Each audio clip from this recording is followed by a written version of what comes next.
All right, so in this session, we answer a couple of questions. First, around the type of LORs to use, whether you should be using waived LOR or unwaived LOR. And secondly, how should old graduates plan and execute their strategy when it comes to taking an exam or USCE, so on and so forth. Before we do that, you can always submit your questions on our Facebook page, through WhatsApp, or through our website, and we'll get to, we'll try to get to these questions. So here's how to get in touch with us in case you're interested and have some questions.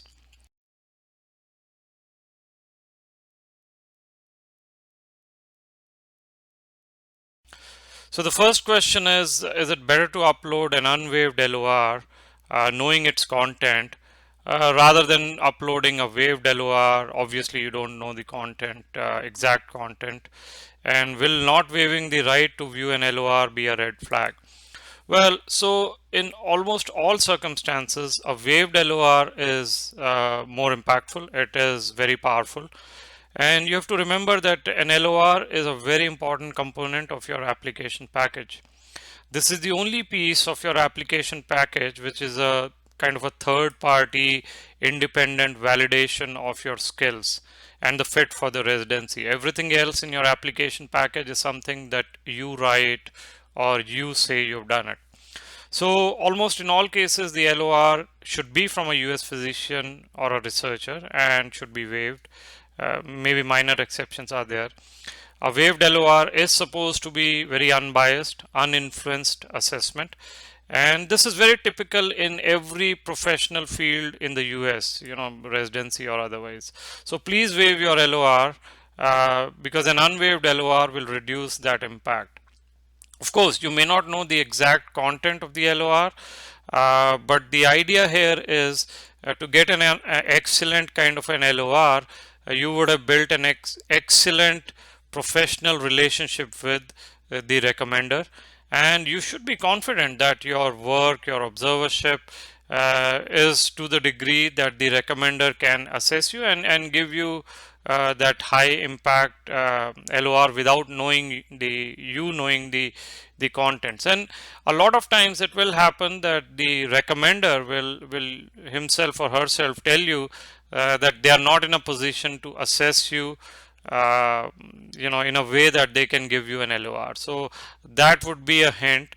But even if you don't know the content, you should be able to figure out whether based on your work you will get a great LOR or just kind of an average LOR.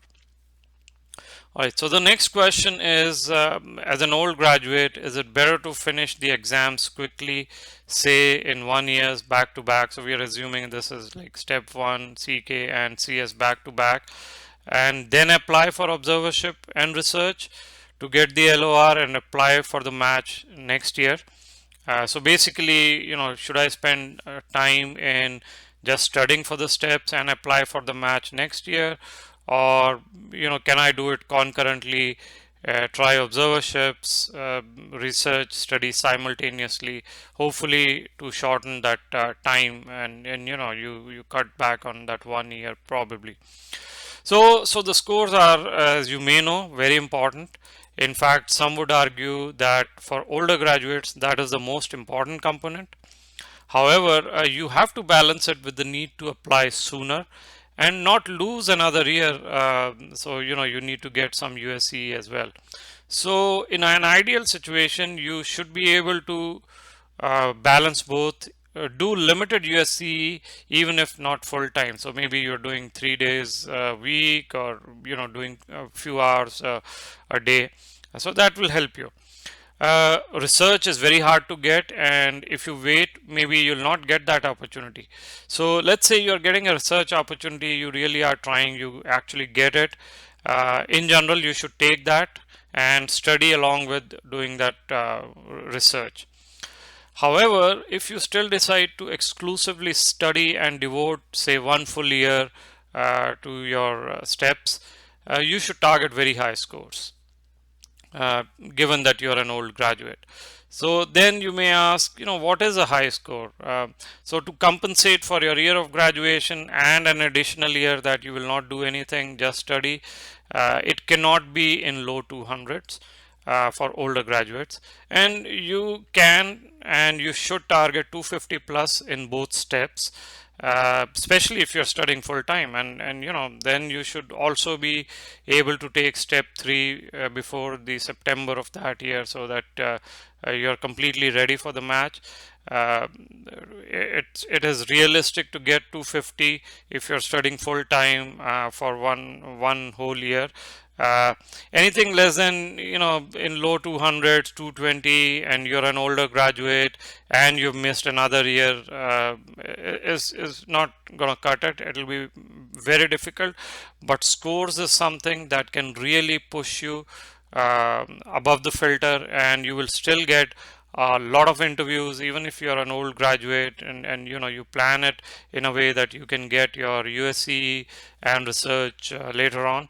But if you get 250 in both steps, you pass CS in first attempt, you should be in a good shape.